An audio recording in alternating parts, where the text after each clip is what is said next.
नमस्कार दोस्तों, मैं विनय दुबे मुंबई से। मेरा ये वीडियो आपको थोड़ा सा हंसा सकता है, थोड़ा सा सोचने पे विवश कर सकता है। ये वीडियो बनाने का मेरा मकसद किसी धर्म को ना अपमान करना है, ना मजाक बनाना है, लेकिन केवल वास्तविकता दिखाना मेरी एक जिम्मेदारी है एक नागरिक होने के नाते। तो मैं वो हकीकत आपके सामने पेश करने जा रहा हूँ जिसे देखने के बाद आपके दिमाग की बत्ती डिगमिग डिगमिग करने लगेगी। डिगमिग मतलब चालू बंद होने लगेगी। ये क्या हो रहा है? किसी भी धर्म को बढ़ने के लिए उसमें सबसे बड़ा हाथ उनके धर्म गुरुओं का होता है। इस्लाम में अगर आप देखें तो ऐसे बहुत सारे मौलवी साहब हैं, मौलाना साहब हैं, धर्म गुरु हैं जो जगह जगह पर सभाएं लेते हैं, उसमें अपने दीन की शिक्षा देते हैं कि किस तरह से इस्लाम को बढ़ाया जा सकता है, इस्लाम के नियम क्या हैं, हमें क्या मानना चाहिए, कैसे हमें रहना चाहिए और किस तरह से इस्लाम को लेकर पूरे देश में एक मैसेज देना चाहिए। इस्लाम एक लौता ऐसा विश्व का धर्म है या फिर एक व्यवस्था है जो बड़ी तेज़ी के साथ फैल रहा है। सबसे बड़ा कारण क्या है कि इस्लाम में जो इस्लाम मानने वाले लोग हैं यानी कि मुसलमान हैं, वो तो इसे बढ़ा ही रहे हैं, लेकिन ख़ास तौर पर गैर मुस्लिम जो हैं वो इसे बहुत तेज़ी के साथ अपने देशों में, अपने राज्यों में बढ़ाते हैं। मामला ये होता है कि जब अगर सनातन की बात की जाए, भारत की बात की जाए, तो इस देश में बहुत सारे ऐसे सनातनी साधु संतों को इस्लाम ने भाड़े पर काम करने के लिए रखा है। जी हाँ, मैं ये इसलिए कह रहा हूँ क्योंकि वो पहने तो भगवा वस्त्र हैं, माथे पे टीका चंदन लगाकर वो एक अपने आप को सन्यासी दिखाते हैं, साधु संत दिखाते हैं, लेकिन कहीं ना कहीं हर दिन प्रत्येक समय वो केवल इस्लाम और मुसलमानों का प्रचार करते हुए दिखते हैं। जब भी इस तरह की कोई सभा होती है, अगर आप ताज़ा मामला देखें तो 5 फरवरी 2023 को जंतर मंतर पर एक सनातनियों का धर्म संसद आयोजित किया गया। उस पूरे धर्म संसद की अगर आप वीडियो उठाएंगे तो हर वक्ता जो कि साधु के गणवेश में था, साधु संत वाला जैसा हुलिया बनाया था, कितने तो उसमें महामंडलेश्वर थे, उनका पूरा अगर स्पीच उठा के देखेंगे तो केवल इस्लाम और मुसलमान के आसपास फिरता हुआ नज़र आया। उन्होंने कहीं पर भी अपने भाषण में ये नहीं बताया कि हमारी भगवत गीता में ये शब्द का इस्तेमाल हुआ है या ये प्रकरण है जिसको हमें अपने आप को अंदर उतारना है और हमें गर्वान्वित महसूस करना है। उन्होंने ये नहीं कहा कि इस पर प्रभु श्री राम जो थे मर्यादा पुरुषोत्तम थे, किस वजह से थे, किस चीज़ों से थे, अगर हम उसको अपने जीवन में उतारते हैं तो हम भी एक बेहतरीन इंसान बन सकते हैं। क्योंकि प्रभु श्री राम का जो जीवन परिचय है वो बहुत ही मर्यादा पुरुषोत्तम वाला है। इसके उलट अगर आप इनकी सभाओं के भाषण देखेंगे तो उसमें ये बताया गया कि कैसे इस्लाम, कैसे सनातन और कैसे कुरान की आयतों में क्या क्या लिखा हुआ है। मुझे समझ में नहीं आता कि अगर भगवा साधु संत का गणवेश लेकर अगर आप कुरान की आयतों की बात करेंगे तो कहीं ना कहीं इसमें इस्लाम के प्रचार और प्रसार में ही मदद हो रही है।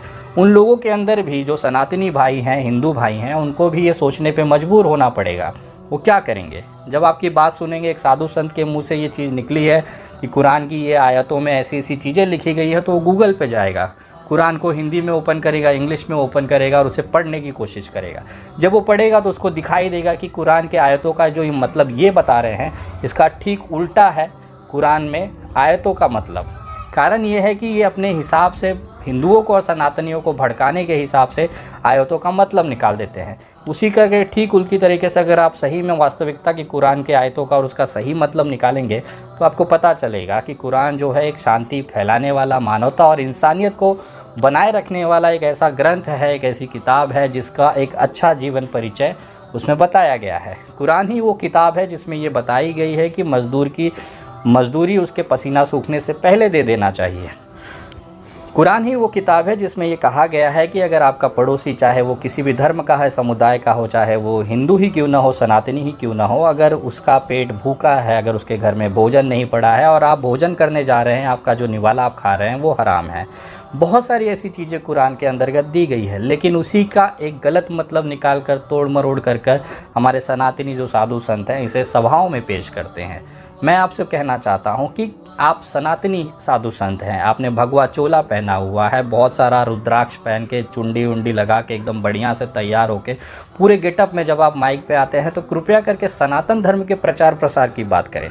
आप मुसलमानों को काट कर इस देश में जो एक तबका है उसे ये प्रभावित करते हैं कि ऐसी क्या बात है, हमारे साधु संत मुसलमानों से क्यों परेशान हैं। और जब वास्तविकता वो देखते हैं, ज़मीनी स्तर पर जब भाईचारा देखते हैं तो उन्हें ये लगता है कि ये जो साधु संत कोई साधु संत नहीं है, एक नकली गणवेश में बैठा हुआ भारतीय जनता पार्टी का टट्टा है जो केवल अपने मुंह से एक विचारधारा के साथ निकलते हुए मुंह से गंद फैला रहा है, जिसकी कोई वास्तविकता हकीकत नहीं है। शायद यही कारण है कि भारतीय जनता पार्टी खुद ऐसे लोगों को अपनी पार्टी में नहीं रखना चाहती। अगर उसका लाइव उदाहरण आप देखें पिछले 1 सालों के अंदर, तो आपको दिखाई देगा नुपुर शर्मा का केस। नुपुर शर्मा भारतीय जनता पार्टी की प्रवक्ता थी। एक गलत बयान की वजह से 1 मिनट नहीं लगा भारतीय जनता पार्टी को उनके पिछवाड़े लात मार के उनको पार्टी से बाहर किया। आज नुपुर शर्मा डर डर के ज़िंदगी जी रही है, और जिस पार्टी के लिए उन्होंने ये सारा चीज़ रचा था, पार्टी ने भी उनको थूक कर गटर के पानी में बहा दिया। दूसरा उदाहरण अगर आप देखना चाहें तो तेलंगाना का टी राजा को देख लीजिए। उन्होंने भी बहुत बढ़ चढ़ कर बहुत सारी बकचोदी समाज में और सोशल मीडिया पे फैलाई, लेकिन क्या हुआ? भारतीय जनता पार्टी ने ऐसे कुत्ते के पीछे लात मारकर उनको भी गटर में फेंक दिया। भारतीय जनता पार्टी वो पार्टी है जो केवल आपके इस्तेमाल होने तक आपको इस्तेमाल करती है। नींबू निचोड़ गया, पानी खत्म हुआ तो उसे गटर में जाना ही है। यही हालत है भारतीय जनता पार्टी की एक विचारधारा की। बहुत सारे लोग ना इसको फॉलो करते हुए देश में तनाव पर और नफरत फैलाने का काम करते हैं। आपको वसीम रिजवी तो याद ही होगा। जी हाँ, जितेंद्र त्यागी, जिसको कि दासना वाले यति नरसिंगा झंडे ने हिंदू बनाया, घर वापसी कराई और उसके बाद उस बेचारे को ले जाके धर्म संसद में भड़काऊ भाषण दिलाए। हालात ये था कि वो इकलौता जेल में था और बाकी जितने भी उसके आसपास के साधु संत थे वो बाहर थे। जब वो जेल से आता है वसीम रिजवी, तो ये कहता है कि मुझे बहुत अफसोस है कि मैंने हिंदू धर्म अपनाया और मुझे किसी का साथ नहीं मिला, किसी का प्यार नहीं मिला। मिलेगा भी कैसे जब हम अपने ही समाज के सनातनियों को सम्मान नहीं दे पाते? तो तू 2 टके का बढ़वा बाहर से आकर, इस्लाम से आकर हिंदू धर्म अपना के तुझे सोचेगा कि तुझे सम्मान मिल जाएगा। आज विनय दुबे को जो गालियां देने वाले सबसे बड़ा जो तबका है वो भारतीय जनता पार्टी के टट्टे सहलाने वाले वो कार्यकर्ता है, जो अपने आप को जय श्री राम का नारा लगाकर कट्टर सनातनी होने का दावा करते हैं। लेकिन अगर 4 बातें मैं उनसे कह दूंगा तो वो लगेंगे अपने पैंट में पेशाब कर दें। कारण ये है कि मैं अपने सनातन के साथ चिपका हुआ हूँ। आज भी मेरे माथे पे तिलक चिंडी होती है, जनेऊ धारी करता हूँ, रुद्राक्ष की माला मेरे हाथ में होती है, रक्षा सूत्र मेरे हमेशा साथ होता है। मैं भले किसी भी विचारधारा की लड़ाई लड़ूं, लेकिन मेरे अपने सनातन धर्म पे मुझे गर्व है। मुझे रामचरितमानस में ये दिखाया गया कि किस तरह से सबरी जैसे एक जाति विशेष की महिला को प्रभु श्री राम ने अपने दिल में जगह दी, उनकी माता का सम्मान दिया। आज वो देवी हैं।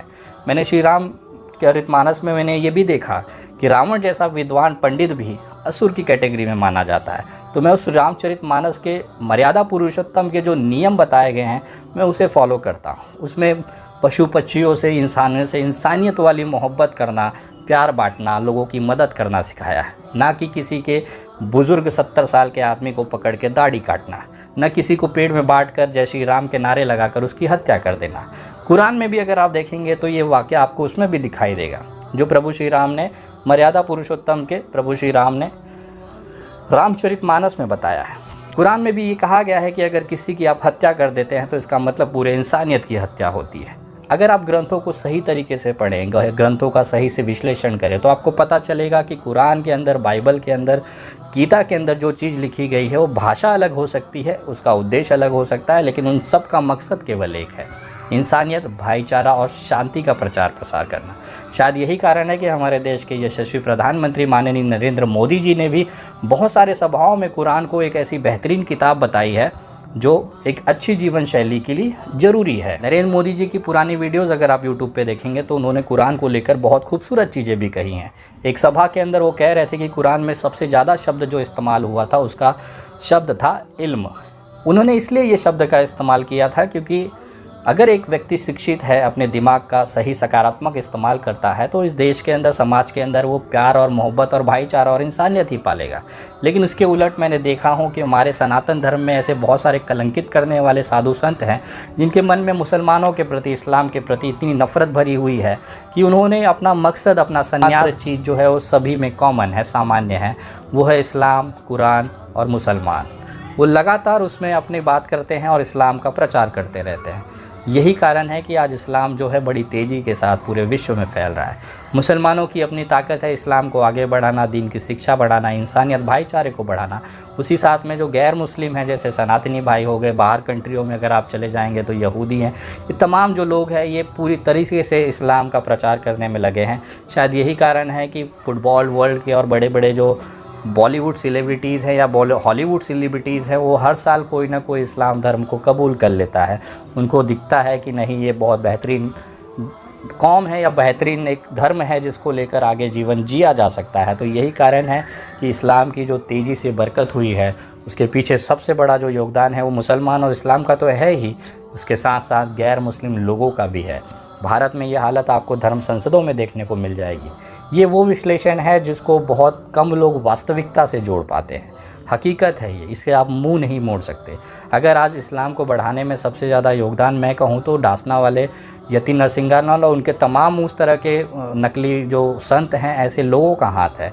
लोगों के अंदर एक भावनाएं उन्होंने पैदा की, ये जानने की उत्सुकता पैदा की। जिनको नहीं भी पता था वो भी कुरान की जो आयतें हैं उसे खोजने लगा, पढ़ने लगा। तो कहीं ना कहीं उनको समझ में आया कि ये लोग जो बोल रहे हैं वो खुला झूठ है। वास्तविकता में कुरान में ऐसी कोई चीज़ें नहीं है। जिहाद का मतलब होता है अपने अंदर के बैठे हुए गलत चीज़ों को मार देना, लेकिन उस जिहाद को जिहादी दिखाकर एक आतंकवाद से जोड़ दिया गया। बहुत सारे मैंने बीजेपी के प्रवक्ताओं को ये बोलते हुए देखा कि आतंकवाद का कोई धर्म नहीं होता, लेकिन हर आतंकवादी मुसलमान और इस्लाम से ही क्यों जुड़ा होता है। ये गलत बात है मेरे भाई। भारत का जो पहला आतंकवादी था वो था नाथूराम गोडसे। उसने अपनी नुन्नी नहीं कटवाई थी, खतना नहीं करवाया था। वो मुसलमान नहीं था, वो सनातनी था। ये वो सनातनी था जो जिसने देश के बापू महात्मा गांधी की हत्या की। हमारे भारत के ऊपर जो सबसे बड़ा कलंक आतंकवादी घटना का लगा है वो नाथूराम गोडसे के नाम है। मैं बताना चाहूँगा ये वही नाथूराम गोडसे है जिसको भारत का पहला आतंकवादी कहा गया है, और ये मुस्लिम नहीं है। तो ये जो विचारधारा है कि केवल मुसलमान ही आतंकवाद फैलाता है, ये बात गलत है। मालेगांव में भी जो बम ब्लास्ट हुआ था उसमें जो आरोपी पकड़े गए थे उसमें अधिकतर जो लोग थे वो सनातनी ही थे। तो ऐसा नहीं कहा जा सकता है कि इस तरह की घटनाएं केवल मुसलमान ही करता है। हमारे हर समाज में कोई ना कोई गंदगी के ऐसे लोग, विचारधारा के लोग होते हैं। इसका मतलब ये नहीं है कि उस पूरी कौम और पूरे धर्म को ही हम गलत करके कटघरे में खड़ा कर दें। बलात्कार अगर किसी ने किया है तो उस व्यक्ति ने किया है, ना कि उसके धर्म में। अगर एक व्यक्ति के किए हुए एक व्यक्ति के आतंकवादी हमले से अगर किसी को अगर आप पूरे धर्म को जोड़ देंगे तो चिन्मयानंद जैसा इंसान भी बलात्कारी है। इसका मतलब पूरा सनातनी जितने हैं वो बलात्कारी नहीं है। यही फ़र्क होता है सोच और विचारधारा की। मैं लगातार कोशिश करता हूँ कि जो इंसानियत और मानवता है उसे देश में फैलाया जाए। देश की एकता, अखंडता, भारत विविधता में एकता का देश है। लोकतांत्रिक पद्धति से चलने वाला देश है। यहाँ पे हर विचारधारा, हर धर्मों का उतना ही सम्मान है तक ये बात पहुँचाए ताकि देश की असली हकीकत उन तक पहुँच सके। अगली वीडियो बहुत जल्द, तब तक जय हिंद, जय महाराष्ट्र।